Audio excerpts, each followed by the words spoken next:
What is up, y'all? Welcome back to my channel. Today we're going to cover the upgrade predictions for roster update number 5 coming out tomorrow, Friday the 28th.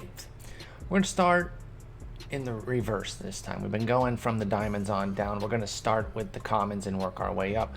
But let's go ahead and get right into it and start at the Brewers. Devin Williams. If you haven't watched this guy pitch, you got to take a look.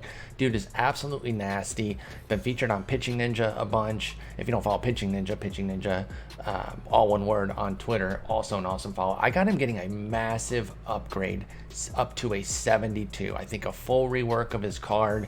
You know, when they bring these guys in as commons, they kind of make them prove it and everything, but then when they see like a real transcendent performance, I think they really need to boost them. And it took a little bit with James Karinchak, and he showed that he was deserving of a big upgrade, and they kind of stair-stepped him. I think with Williams, they just kind of go all the way up into the 70s. I got him at a 72. Next, I can't believe this is the second time this year I'm doing this, boosting a Tigers reliever up substantially, but I've got Jose Cisnero. Now, he's not quite the same as Gregory Soto, who looks like a future piece for the Tigers. Cisnero's 30 years old, a little bit of a journeyman, but I got him going up 9 points to a 67. Going out to Texas, their closer, Rafael Montero. I remember him as a prospect. I was actually a big fan of him as a pitching prospect with the Mets. And the one thing that they was always saying, that everyone was always saying as like kind of a negative, was his size, 6 feet and under. Righty starters, they don't hold up a lot of the time. There are rare cases where they do, Tim Lincecum, Sonny Gray, Tim Hudson, but they're rare. And the simple fact is, if you're listed at 6, you're probably 5'10". And it's just something about holding up to the workloads of being a starter. It's difficult, and I understand. But that doesn't mean you can't be an electric reliever. And that's what we've seen out of Montero since last year. He started the season injured. I think he was injured. I don't know if he had COVID or if he was injured. I want to say it was an injury. But then he came back. He's hit the ground running. He's taken over that job. And he looks like a really nice piece in the back end of their bullpen there. I've got him going up 9 points to a 68. Another guy who's long overdue for a big upgrade is another White Sox reliever here. We talked about Matt Foster recently, who got moved into the CP role, although I don't really understand why. That's Alex Colomé's job. But anyway, Evan Marshall needs a big boost. You can see, actually you can't see his stats on here, but if you're unaware of his stats, they've been off the charts. He's kind of an interesting card too, with the change-up first pitch. Kind of like how that works with the 95-mile-an-hour heater. If he does get upgraded into like a 67 to 69 range, I got him at 67 on here. He could even go a little bit higher than that. But if he gets it upgraded into a solid bronze, I could see him becoming kind of a BR god, because he does throw 95 and he has an interesting arsenal here with the sinker and the lead pitch of a changeup. So keep an eye on him if he does indeed get this upgrade. And then one more common that I have getting a big boost is Jordan Romano. This dude, this is another one that I recommend you go out and take a look, watch him pitch. Now, one thing I want to look up, are we stuck here with just the 2 pitches? Because obviously that would limit his viability even if he gets upgraded. By the way, I'll mention as I'm looking up the stats, I got him going up 10 points to a 74. This is somebody who I also believe needs to get that substantial boost. He has a 12.9 strikeout rate. He was at 12.3 last year as well, so that's not new. He cut his walk rate from 5.3 to 3.2. His hit rate down from 10 to 4.5 this year. Now, last year was 15 innings. This year's 14. So these are not big samples. But when you see a reliever dominating like this, it's hard to fake it. And not only that, we need a big velo boost. First off, he was at 94.6 last year. So 92 was already too low to begin with. This year he's at 96.6. So when he does inevitably get his upgrade, he needs a big boost with the velocity as well. Now, he does throw only a fastball and a slider, so we're likely to be with this 4-seam, 2-seam slider mix. He hasn't even thrown like a changeup. We can't even fake it. But he throws his slider more than he throws anything else. That should be his A pitch. He throws it 61% of the time. He throws it at 89 miles an hour. It's a nasty breaker. They need to rework this whole card. And listen, I get why they had him, as kind of a throwaway card. He was a 26-year-old who debuted last year with a 7.63 ERA and a 170 WHIP. There's nothing particularly special about that. But he's changed his arsenal, or he's changed his mix. The arsenal's the same, but he's changed his mix, leaning into his slider, amped up his velo, and he's become an absolute monster. So I think Jordan Romano deserves a big boost here for the Blue Jays. And, you know, I think even with just the 2 pitches, and I know I say this every time, I know it's not just 2 pitches. I know it's 3, but it's fastball slider. And so ostensibly it's 2 because your opponent is just looking for straight heater or breaking slider. But move the slider to the X pitch, move the velo and break way up, and then get those per 9s boosted. And we could have ourselves an interesting little BR card as kind of a deep reliever. He wouldn't be your A reliever, but he could be somebody that you use down, you know, deep into a run. Because in BR this year, you got to have more than, like in previous years, you could really succeed with 2 if they were the right 2 guys. But now you generally want to have like 3, maybe 4 relievers, 2 lefties, 2 righties. Now you need like 6, 7 pitchers to get through an entire run. You need a lot. All right, moving on. We're getting into bronze to bronze jumps here, and we're gonna go to starting pitcher, go to the Cleveland Indians, talk about Tristan McKenzie. Really interesting rookie. Now we see so much of what they've done with starting pitchers. Aaron Savali, Justin Bieber, Shane Bieber. I have not done that, and I do not know how long. Aaron Savali, Shane Bieber, Corey Kluber, Zach Plesac, and we've seen the development that they've done. Mike Clevenger, Carlos Carrasco, and Tristan McKenzie's one of the better prospects that they've had. So they're already working from a pretty high level with him. If they impart the same sorts of wisdom and development that they have on these other guys, he could be incredible. And he came out blazing with an excellent debut against the Tigers. I got him going up 4 points to a 70. You know, he's really interesting. I was trolling around the Tops Now cards. Now I'm really hoping they go for Aaron Savali, because he got one as well, and that's fingers crossed, because I really like him. But McKenzie got one as well, and so they're gonna, you know, they could pick one of the 2. I would rate Savali higher, but if they went with Tristan McKenzie, I think he could get a future star though. Let me get a future star Tristan McKenzie, and then Tops Now Savali. That would absolutely work for me. But we'll see what they do tomorrow when all the content comes out. Staying at starting pitcher, and young starting pitchers at that, let's move over to the Astros and talk about Framber Valdez, because he's been really interesting.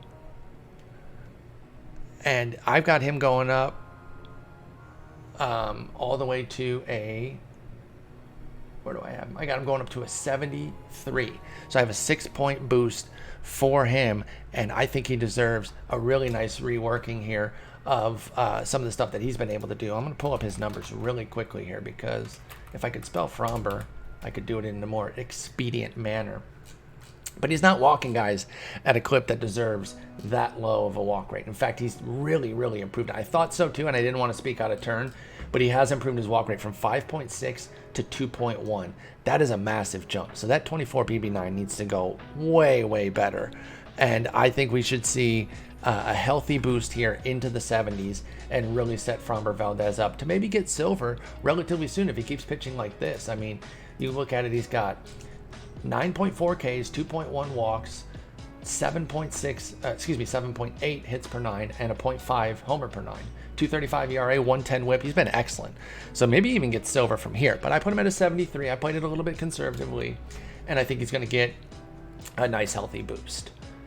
Next up, we go back out to Texas, and we're going to talk about a guy that I was going to mention when I mentioned Rafael Montero, and then I forgot I also had Jonathan Hernandez on the list. He was filling in as the closer. He was doing the closer's role until Montero got back, and they said, you know what, we're going to put you as the fireman, Montero as the closer, and it's worked out nicely. And it's kind of a bummer for Texas, because when they came in, I thought they had a nice lineup and a really strong rotation, that every day they were going to get a useful outing from their starters, ranging from as high as Kluber all the way to Jordan Lyles, who can throw quality starts with some regularity. And not just quality starts like 6 innings, 3 runs, the stat quality start, but even the ones that don't fit that, 5 innings, 3 runs, 6 innings, 4 runs. Those are good outings too. Like, those are keeping you in the game. Things have not gone well for them. But what I was going to say with that was, if those two things came together and they could find some bullpen, maybe they could mess around and kind of compete. They actually found the bullpen, but the other two things fell apart. The offense has been a disaster outside of Joey Gallo and Nick Solak, and the rotation. Don't even get me started. it's been brutal. But Jonathan Hernandez has been a bright spot. I've got him going up 6 points to a 74, and silver is very much a possibility this year. Let's get some hitters in the mix here. I'm just going to keep putting them in until they do it, okay? At some point, I'm going to be right. I don't know when that point is going to be at this juncture, but at some point, Kyle Lewis is going to get the boost that he deserves. I've got him going up to a 74. Frankly, he should probably go up to like a 75, 76. He should probably already be silver because he keeps doing it week after week after week, and they keep passing him over, which I don't get. It's really bizarre. The fielding needs to go up. The offense needs to go up. He should be in the Player of the Month pool as well, maybe getting a lower diamond for his troubles, but that doesn't mean that his live series shouldn't be upgraded. So I'm perplexed by why they haven't done it, but I'm going to keep predicting it because it's deserved. Let's go out to a veteran. Let's go to the other end of the spectrum here. A veteran in St. Louis. I don't know what his primary is going to be listed at. Third? Nope.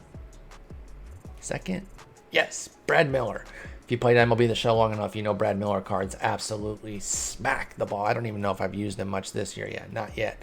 But he crushes the ball. And when he gets specialty cards, they're even better. I remember there was a bronze flashback, which, by the way, SDS, give us more gold, silvers, and bronze flashbacks. I won't complain about them. Anyway, that's not the point of this video. He had a Tampa Bay bronze flashback that was a god. His live series was a god as well. And then last year, he had that amazing month with Philadelphia that earned him a Diamond Player of the Month card. Holy smokes, that was a must draft in BR. I had that in my custom league that we did. Actually, we didn't have custom leagues last year, but we made one on the fly, and I had him on that team. Just insane. Brad Miller's unbelievable. I got him going up 6 points to a 74. I'd love to see him get into silver. He'd become a silver god in BR. Although even if he stays in bronze but just gets an update here, he could be a bronze god too. So either way is really going to work for us. And I'm eager to see if he can kind of keep it up. He's good for a hot streak every year and then kind of tapers off. We'll see if this is something that he's going to sustain because he's kind of bringing it in from last year, or if it's just his annual hot streak.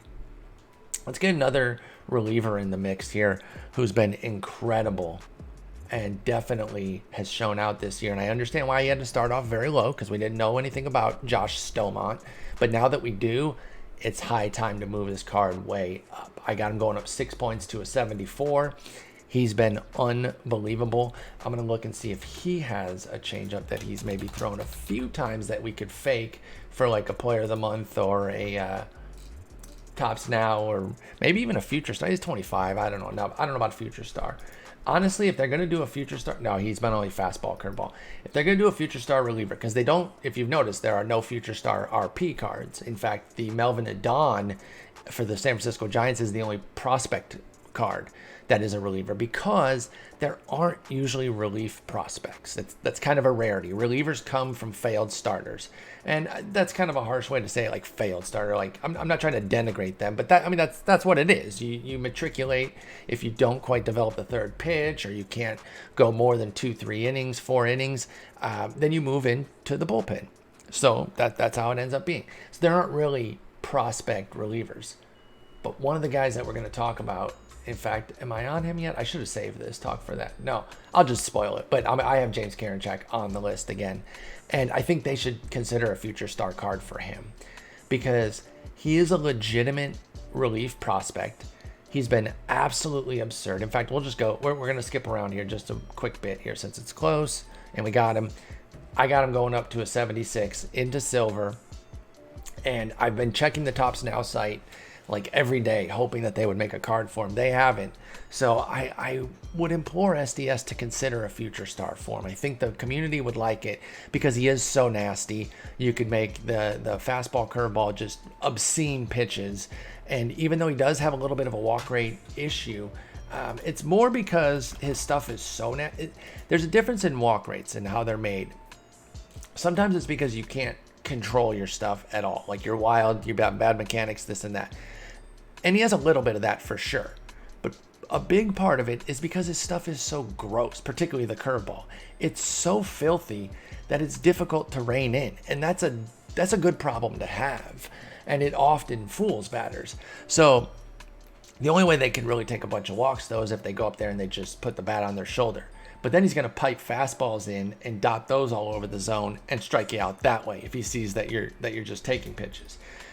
He does have a 10% walk rate, which, is about average for a reliever. It's not the end of the world. And he's got a 60 BB. That's fine. But the hit and K need to go way up. 52% strikeout rate. That's so dumb. It's a 16.7 K9. The hits rate is 2.7. It was at 5.1 last year, which is also elite, by the way. So 2.7 is off the charts ridiculous. The pitching clutch needs to go way up so that we can use him in crucial situations. And the control should go up a bit. I understand if the BB9, see, and that's where you can kind of put that difference.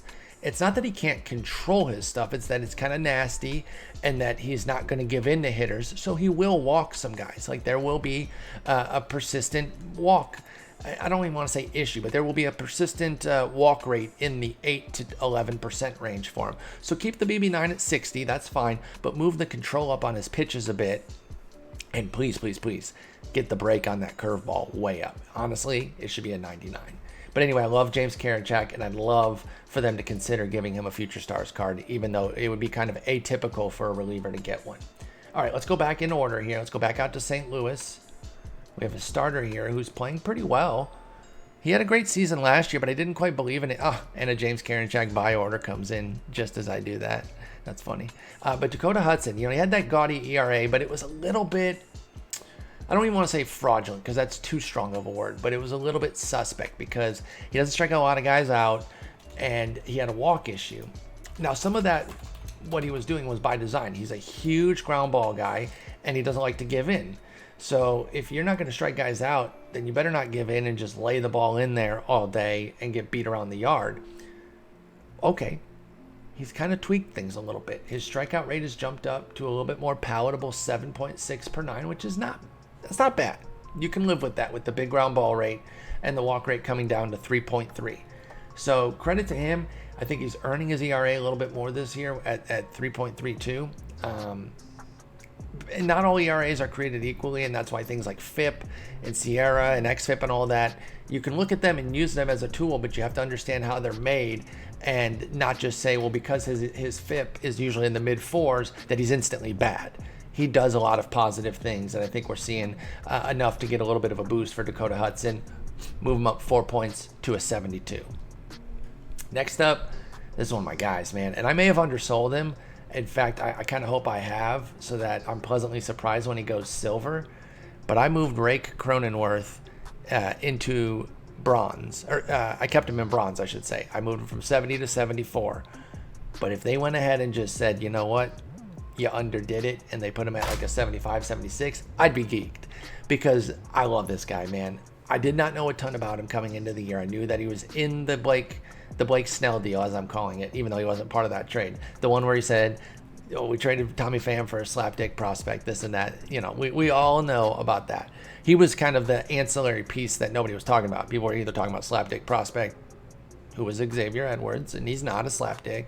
And we all know how that went. And, Blake was just bummed that his guy got dealt and involved Tommy Pham, Hunter Renfroe. But Cronenworth was kind of a hidden piece in there. And he was an interesting guy who, he pitched and hit last year. And, he didn't strike out much, takes his walks, can hit for a little pop, has really good speed, plays everywhere. Is he really going to have any playing time in San Diego, though? Well, then Eric Hosmer gets a gastrointestinal issue. Has to be sidelined for a little bit. I don't even think he went on the IL for it. I think he was just missing games. So Cronenworth started to get a regular burn over at first base, and he just started crushing. He had just like this huge week.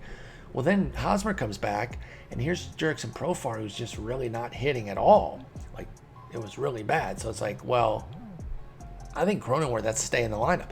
So he does, and then Profar goes to the bench for a little bit. Well, then the aforementioned Tommy Pham gets hurt. Well, now left field's open, so Profar goes out there, and so they can still play Profar, even though he wasn't exactly deserving of it with the way he was playing. And he certainly wouldn't have been deserving to play over Cronenworth. But the bottom line is Cronenworth now has a full-time role. He's continued to hit. He was part of the big Grand Slam fest that they had. They had 5 of them, and he hit one of them. I think he needs a healthy boost across the board. And I got to be honest, when I'm looking at him, I get a lot a lot of Ben Zobrist vibes, right up to the fact that I think he could be that kind of star talent for the next 4 or 5 years. He doesn't switch hit, but you trade in that handedness for the ability that he can pitch, and the bottom line skills are still, and he hasn't pitched yet in the majors, and he probably won't. It would be kind of a last ditch thing. He has a ton of skills. He's a stud in the making. I really think he is. I think he can be a solid, maybe Ben Zobrist is the peak, but I think he can be a solid 3 to 4 win player for the coming years, and once we get back to 162 games. And I got him going up to a 74 this week, and then if he continues, I would put him in mid-silver. I hope they just say I undersold him and put him at 75, 76, and then we're on hold for Gold Watch. Last bronze to bronze here is a guy working his way back, one of the best prospects in baseball coming into last year, who hasn't quite panned out yet. But Vlad Jr. is starting to do some things. We're starting to see a little bit at the dish. I'm actually going to pull up his numbers. I think he's going to get 2 points, get back into a silver striking range. He now has 4 homers, 255, 333, 445, not striking out, taking his walks. I think he's starting to settle in a little bit, and it could be quick to where he goes back into silver and he's on the Gold Watch before we know it. He's not there yet, but he could inch there, and then all of a sudden, boom, we're looking at him as like a 77, and we're one hot streak away from gold. So keep an eye out, and if you wanted to start investing, I could see it. I don't think I have any yet. Yeah, I've only got 1 sellable, but I could see it. If you want to get in while he's only double-digit cost, now might be the time, just in case, because it can't really hurt you. Because if he does only go back to silver, well, then you can even quick sell him for 100, but you could also put in orders right now and get more than that. So if you want, it's kind of a long shot. All right, now let's get into some new silvers, and of course I have to do it once a video when I do this. Let's get into some new silvers, and let's go out to San Francisco. Hook 'em horns out here. Mr. Brandon Belt went to the University of Texas. I remember watching him play and thinking he was an absolute stud. And when his career's over, he's going to be one of those guys that was, you wonder what if he had been in a park that was more conducive to left-handed power, because he's been around for a long time. He still doesn't have a 20 homer season, but he's been a quality player. Injury has derailed him at times. In fact, I think he had 12 homers in like a 70 game sample, but he got hurt, and so that derailed that opportunity to hit 20. And then the park, AT&T Park's just been a big part of it as well. Well, he's crushing the ball this year, and I think he's going to get into silver now with a 3-point upgrade to 75. Let's go out to Pittsburgh. This is a guy I've been a big fan of dating back to last year, Chad Kuhl. He's got some really nasty stuff, and apparently he might be on the block. There was an article about how Toronto's interested in him. Now, they just traded for Taijuan Walker, so maybe they were only looking to get 1 starter. But if Chad Kuhl has been being made available by Pittsburgh, I think a lot of teams should be interested. He's 27. He's got 2 more years of control after this. At least 1, maybe 2. I can't remember off the top of my head. I got him going to 75. He's been pitching remarkably well, and it could be another one of these guys that leaves Pittsburgh and takes off. Not quite to the level of Cole or Glasnow, but maybe like right below where Glasnow is. Like, there's a lot to like here. And Pittsburgh has a new regime, so they're not necessarily, a team that you shouldn't trust the way we did with the last regime. But maybe they want to get a fresh slate with their own guys. So they trade Kuhl. They actually get something worthwhile because he has some team control. And heaven forbid a team like Houston get a hold of him, because I think he'd really take off. All right, moving on. We're going to go to Seattle next. And we're going to talk about a player that I was pretty big on coming into the year. So yes, this is a little bit of a back pat because Austin Nola's been a G. And the reason I liked him so much is because I thought he could get catcher eligibility. And you can see here he has 4 other positions. I thought he was going to be one of those non-catching catchers for fantasy. And I love those because they don't have to have those built-in days off because they're catching, because it's so grueling on the body. Hasn't quite turned out like that because with Tom Murphy's injury, he's had to catch pretty much all year. But that's okay because he's absolutely been raking. And so now he's just a standard catcher, but a good one at that. And I think his offense needs a really healthy boost here. I got him going up to a 76. And they should consider trading him too. He's 30 years old. Yes, he has team control for several years. He's kind of a late bloomer here. But I think they could get something substantial for him because of that. And I don't know that a 30-year-old is in their plans for their next great team. So they might consider dealing Austin Nola by Monday's deadline. But we'll see how that goes. Let's move out to Arizona. Talking about Christian Walker. He's really followed up his season, his breakout season from last year quite nicely. Wow, what a great inside edge today, by the way. Be our God here with those numbers. I got him moving up to a 76 as well, just a couple points. The power's starting to trickle in, and if he goes on a home run tear, hold for gold is very much a possibility. So keep a close eye on Christian Walker. Next up is Karinchak. As I mentioned, he's going 74 to 76, the Cleveland reliever. I'll just show him one more time in case you've forgotten. But I doubt you have. I didn't shut up about him, and I haven't really all year. But I got him 2 points. And then over to Boston, where one of our tops now studs, Mitch Moreland, is absolutely crushing. One of the few bright spots in a rough year for the Red Sox. Now, he's a straight-up platoon. He only has 9 plate appearances against righties. He's actually done well in those 9, but it's 9, so it doesn't matter. But I got him going up to a 77. He's tearing the cover off the ball against righties, and his card needs to reflect that a bit better and get him a nice little boost there. I don't think there's hold for gold unless he just doesn't miss a beat against righties and just continues to hammer them at an over 1,000 OPS level. Otherwise, I think he's kind of maxed out in the 77 to 79 range. Let's stay in the AL East and talk a little bit about Willy Adames, who I do believe is on a hold for gold track. I've got him going up to a 78. This dude is legit. I'm a huge fan of him, and the only reason I don't have him on a shit ton of my fantasy teams is because shortstop is so deep that I usually had somebody else by the time he came up. I got him on 2 of my teams, but it was hard to get him everywhere because there was just options for days at shortstop. In fact, he's performing so well this year, and he's still only rated like 16th at shortstop. That's how deep it is. And that's with guys not even all performing. All the studs aren't even performing to their level because other guys have risen up. So, but I really do like Adames, and his defense is already set at a gold, so he really only needs to hit to get boosted, and that's why I think he is a hold for gold candidate. Next up is Harrison Bader in St. Louis. Now, he's definitely doing something different at the dish. Now, I don't know if it's a hot streak or if it's fully legit, but I'm a fan of what we're seeing here because he's got the defense, as you can see, with a diamond, but he's a common hitter. So it doesn't take much for him to really put himself into a potential gold range. Now, he got a slow start to it, or no, wait. I was going to say a slow start to his season because he only has 45 plate appearances. No, it's because they had Corona. They had to stop. So he only has 17 games because that's all the team has played. But he has only a 243 average. So you're like, well, what's the big deal here? 378 OBP and a 568 slug.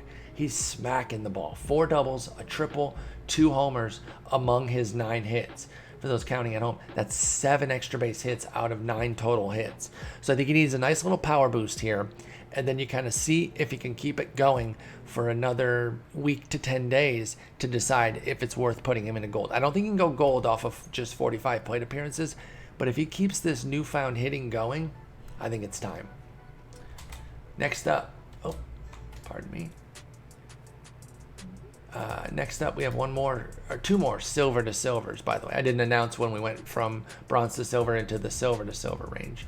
But next up is a Tiger, Jonathan Schoop. You guys are familiar with Jonathan Schoop. His live series and his flashback cards have crushed for years. This is just going to make him a bit better. I think he needs to go up to a 78. He's been crushing for the Tigers. Bump him up, get a little boost against righties, even him out a little bit, turn him into a BR god. I haven't even used him this year.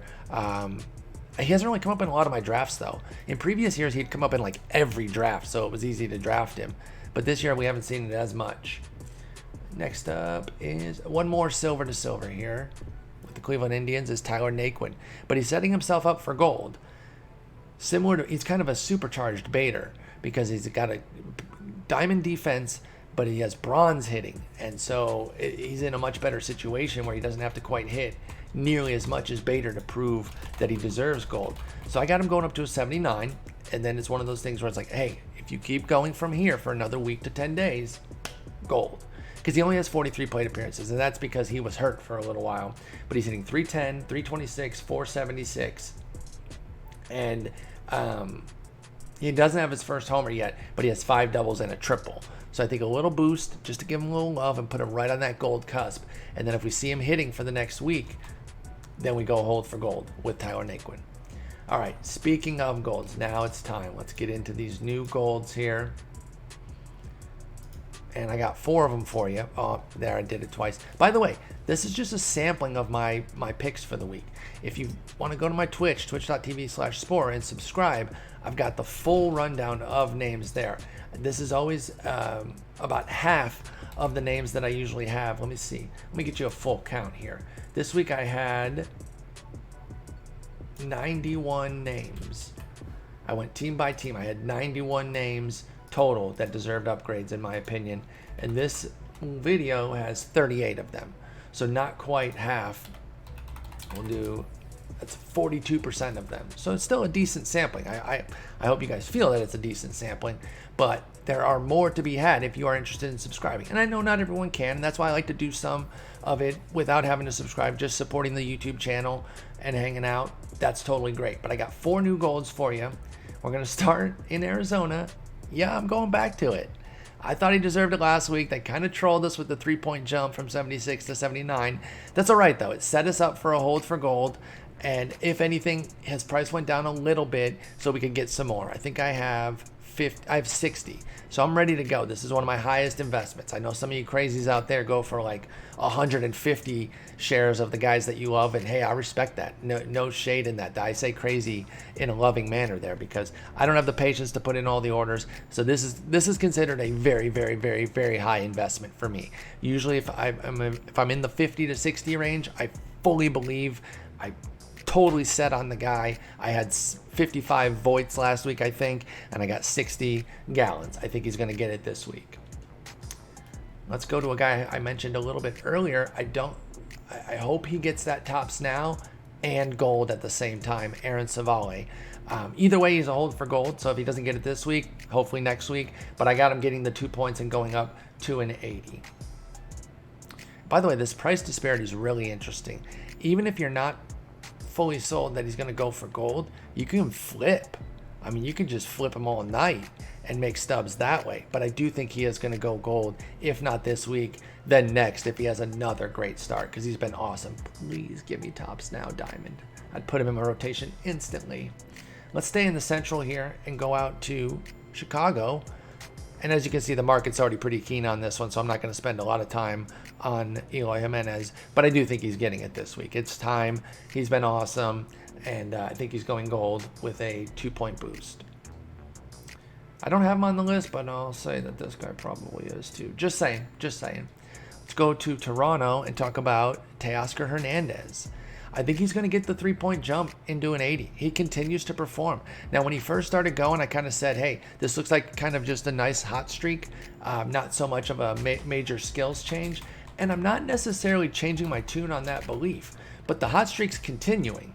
And there's just not that much time in the season anyway, so maybe regression doesn't catch up to him because the clock runs out on the season. He's been so good, though. He has 11 homers, 4 steals, by the way, too. So boost that steal up a little bit. 294, 345, 642. And he is striking out less. It's not much less from 33 to 29, but it is less. I'm not saying he necessarily deserves a vision upgrade. That's more about whether or not we're seeing tangible changes in his profile.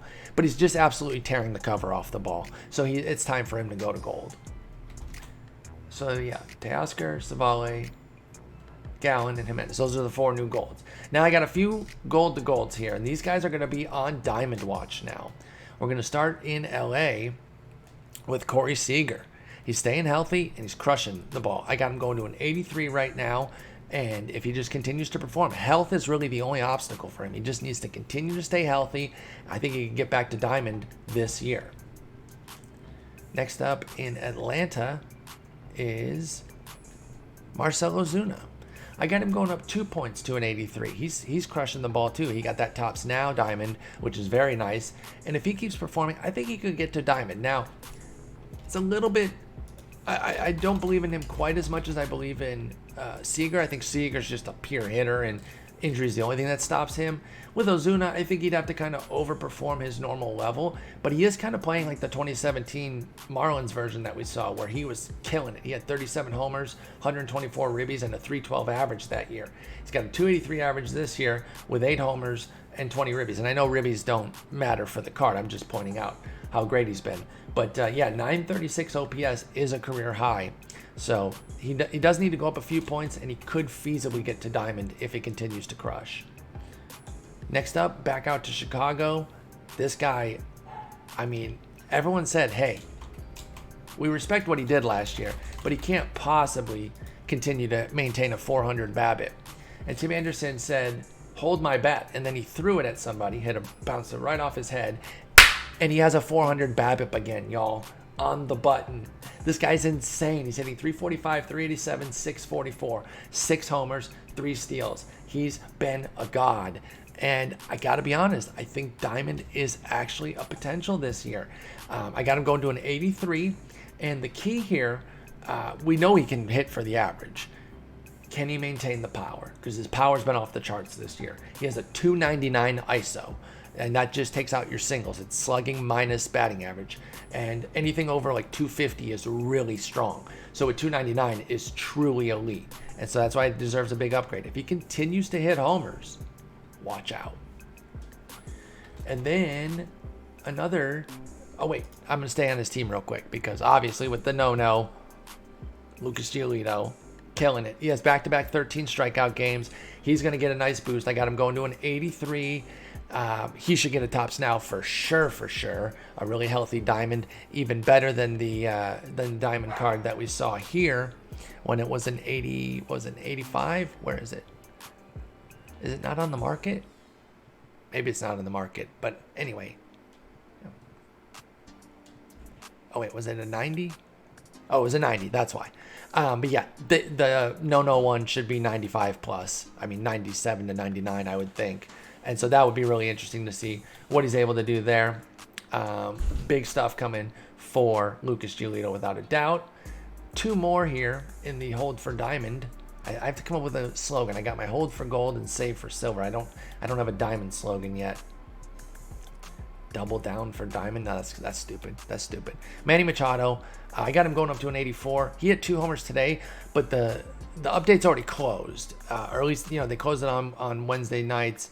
I don't know if they can jump back in and kind of amp them up real quick and before, if they have something locked. I don't know how possible that is, but he did hit 2 homers on Thursday afternoon. So maybe they think he was diamond before that. If I'm putting him in at 84, it isn't that crazy to think that they could have already had him at diamond even before the 2 homers. But as you can see here, there's not much investment opportunity anyway, so I'm not going to belabor the point. Let's go out to Washington for another diamond potential, and that is Trey Turner. You can see the market's starting to get keen on him, but there's still enough to get like 1,000 stubs. I've got him going to an 84. He needs to keep hitting. Ideally, a big run against lefties would be nice. And let's take a look at something very quickly here. Let's take a look at the probable starters for next week. Because if he has a run of lefties coming up and he does well against them, that could be all we need. Scrolling down to Washington, pardon me. All right, so he's got Martin Perez tomorrow with the Boston, facing Boston. And then he only has 1 lefty during the week, next week, and that's Max Fried on Saturday, the 5th. I mean, there are lefty relievers could come into play, but there aren't a lot of lefties coming up. I mean, if he crushes righties, that could be enough too. But I think going off against lefties would be great. I do have 2 new diamonds for you, and I will say that I had a lot more on the full list, and I had a few more on the whole list. I couldn't give them all here because I don't want to give everything away for free. But I do have Mr. Yu Darvish going diamond. And as you can see, the market's pretty much already there. So there's not a major investment opportunity. But I do have him getting there. He's been unbelievable. We talked about him multiple times because he's been an upgrade candidate pretty much all year. He's just not walking anybody, in addition to being great otherwise. But the fact that he's not walking anybody has been huge. Then I have another one here who kind of reminds us of JD Martinez in his ascent into diamond, And there's a big investment opportunity for Nelson Cruz. People obviously don't believe that he's going to go diamond, but I really think he could. His hitting is just unbelievable. It's just off the charts. And I really think that even with the common defense, that diamond is a possibility here. So as you can see, there is room to invest. I don't have a ton of him, but I mean, there's plenty of investment opportunity for Nelson Cruz. And you can see I'm going to put in an order there at 1924. I mean, I'd even buy at the 2700 to be honest, but I'm not. We don't have to because there's not a lot of urgency. So I think buy orders are the way to go. So I'll put in a few there, get my number up to 10 because he might not get it this week. Maybe he goes 84 this week, but I don't see any signs of slowing down either. So I think diamond is there for Nelson Cruz. All right, and then two guys who I think could go 90, which is important because their price could spike and create a sell opportunity for Shane Bieber. He's been in the upgrades literally every week, I think. And I think he's going to go up to 90 here from 89. And then when we saw with Mookie Betts is that he hit that artificial spike. He jumped up to like 40K. So if you are able to be available around 2 Central on update day, you can sell quickly and get that big jump. Even if you can't though, Mookie Betts has settled around 15K. So that's still an investment opportunity there. Let's not pretend, oh, in fact, he's even higher now. Well, there is a stub sale, so I think that boosted everything. But there is still an opportunity. I will say Mookie did go up to a 92, so I don't think that Bieber would necessarily go up to that same pricing if he only goes to 90. But if they move to a 91, 92, then I think he would go up around there as well. So there is still plenty of opportunity to hit a gain there. And I've got 3 sellables, and I'm going to keep it at that. I'm not going to go crazy here, but I do think that he is going to go into the 90 range. And then former cover boy, Harpsicle, Bryce Harper. Did I almost stop on Nationals? Yes, I almost did. But this one's really nice because he's still around base price. So this one can't even hurt you that much if it doesn't happen. You put in a bunch around here, and like, let's say he doesn't get it. Okay, you're out 400. I mean, you're not even. You could do sell orders. So it's like a no risk investment here. And so I think that people should consider doing this if they have the stubs to do it, because he could get it tomorrow. But even if he doesn't, if he keeps raking, he's going to get into that 90 range at some point. So I think I got him 3 points going up to a 90.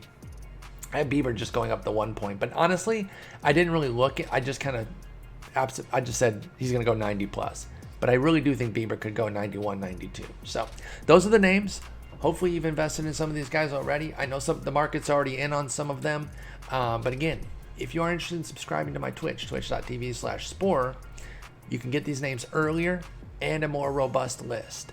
But either way, take these names from today, and the guys who don't get it tomorrow, like if they don't go to gold or if they don't go to silver, stay invested in them after their price tanks. That's another way to invest, is to get in on the guys who don't get upgraded and monitor their progress too, because you get in at a cheaper price. Say for example, and this is not going to happen, this is just an example, but say for some reason they don't give it to Eloy Jimenez. Well, his price would go way down. It would probably go into like the low 700s. I guess not really way. Again, it's a bad example because it is going to happen, but I'm trying to think of like somebody who is a more, okay, I guess Savale, my guy. Like, let's say he doesn't get it. Well, then his price is going to tank. He'd go into the 300s. Double down, triple down, get way in there, and then you can get, and then next week if he has another great outing, he would finally go up. So anyway, lots of opportunities. Thank you so much for watching. Hit a like, hit a subscribe if you like what you see. And again, twitch.tv/Spore. I'm streaming 5-6 days a week. I will be on later tonight if you're watching this on Thursday, and I'll be on tomorrow, Friday at 2 p.m. Central to cover the review and all the new content. Thanks so much for watching. Peace.